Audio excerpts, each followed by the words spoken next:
Hi, hello, வணக்கம்.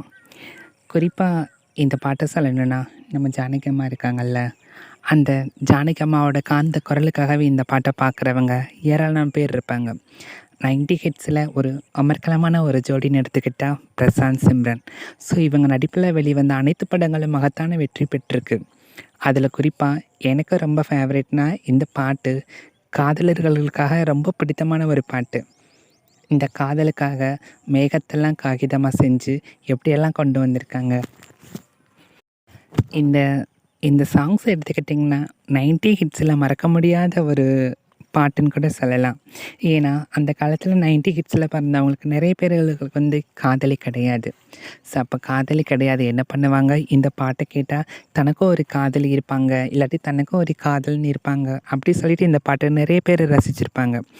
இந்த பாட்டில் ஒரு சிம்ரன் எடுத்துக்கோங்க, அந்த தேவலோகத்தில் வந்து இறங்கி வந்து ஆடுற மாதிரி அவ்வளோ சிறப்பாக இருப்பாங்க. அவங்களோட சின்ன சின்ன குட்டி ஸ்டெப்ஸ் ரொம்ப நடனம் ரொம்ப அருமையாக இருக்கும். இப்போ உள்ளவங்க என்ன ஹீரோயின்ஸ் வந்தாலும் நம்ம சிம்ரனுக்கு ஈக்குவலாக யாருமே வர முடியாது.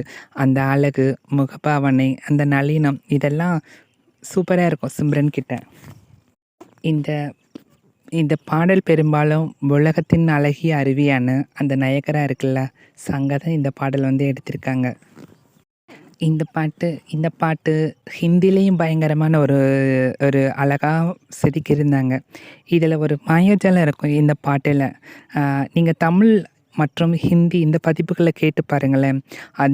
இந்த பாட்டுக்கு, காதலுக்கு எவ்வளோ ஒரு உயிர் கொடுத்துருக்கு தெரியுமா? இதெல்லாம் எப்படி அவர் உருவாக்குனாரு? நம்ம ரெஹ்மான் சார் வந்து இதெல்லாம் எப்படி உருவாக்குனாரு? நான் ஒவ்வொரு முறையும் இந்த பாட்டை கேட்கும்போதெல்லாம் ஆச்சரியப்பட்டிருக்கேன். ரெஹ்மான் உண்மையிலே இருக்காங்க.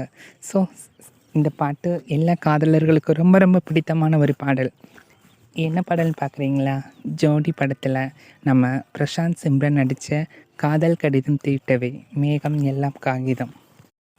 இந்த பாட்டில் நம்ம ஜானகி அம்மா அப்படின்ட்டு அப்படி சொல்லும்போது அது கேட்குறதுக்கு வந்து அவ்வளோ ஒரு அருமையாக இருக்கும். அதில் எல்லாரும் சொக்கி போயிடுவாங்க.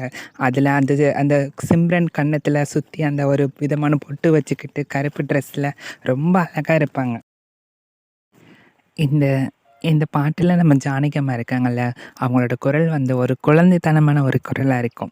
இப்போது ஒருத்தங்களுக்கு பிடிச்சிருக்குன்னு வச்சுக்கோங்க, அவங்ககிட்ட சொல்கிறதுக்கு ஒரு ஏக்கம் இருக்கும், ஒரு ஆசை இருக்கும், ஒரு கனவு இருக்கும். அதை நம்ம எப்படி சொல்லுவோம், அந்த ஏக்கத்தை எப்படி போக்கிக்கிடுவோம்? இந்த பாட்டு தெரிஞ்சால் உங்களுக்கு ரொம்ப பிடிக்கும் இந்த பாட்டு. நம்ம ரஹ்மான் சாருக்கு மிகப்பெரிய ஒரு பேரிடத்தை கொடுத்த பாடல்னு கூட இந்த பாட்டை சொல்லலாம். நிறைய காதலர்களுக்கு ஒரு காதலர் தினத்தை வெளிப்படுத்திய ஒரு பாடல்னு கூட இதை நம்ம சொல்லலாம். எனக்கு இந்த மாதிரி பாடல் கேட்கணுன்னா அப்படியே தனிமையில் ஹெட்செட் போட்டுக்கிட்டு அப்படியே சவுண்டை கூட்டி வச்சுக்கிட்டு அந்த ஹம்மிங்காக இருக்கட்டும், அந்த இடையில வரக்கூடிய அந்த சீனாக இருக்கட்டும், இல்லாட்டி சின்ன சின்ன மூமெண்ட்டாக இருக்கட்டும், அவ்வளோ ஒரு அருமையாக இருக்கும். ரஹ்மான் சார் தான். இப்போ நம்ம கடிதம் எழுதுகிறோம். கடிதம் எழுதுறதுக்கு என்ன வேணும், அந்த காலத்தில் பேனா, இங்க் அதை வச்சு தான் எழுதுவாங்க. ஸோ அந்த மாதிரி அந்த கடிதத்தில் இவங்களோட பெயர் எல்லாமே எழுதணுன்னா இவங்களோட உயிரை வச்சு தான் எழுதுவாங்களாம். ஸோ அந்த கடிதத்தில் தான் இந்த பொண்ணு உயிர் வாழ்ந்துட்டுருக்கா. எப்பேற்பட்ட ஒரு வரிகள்! இந்த வரிகள் எனக்கு ரொம்ப ரொம்ப பிடிக்கும். கடிதத்தின் வார்த்தைகளில் கண்ணா நான் வாழுகிறேன், பேனாவில் ஊற்றி வைத்தது எந்தன் உயிரல்லோ. செமையாக இருக்குல்ல? சரி, இந்த பாட்டு உங்களுக்கு பிடிச்சிருந்தா சொல்லுங்கள்.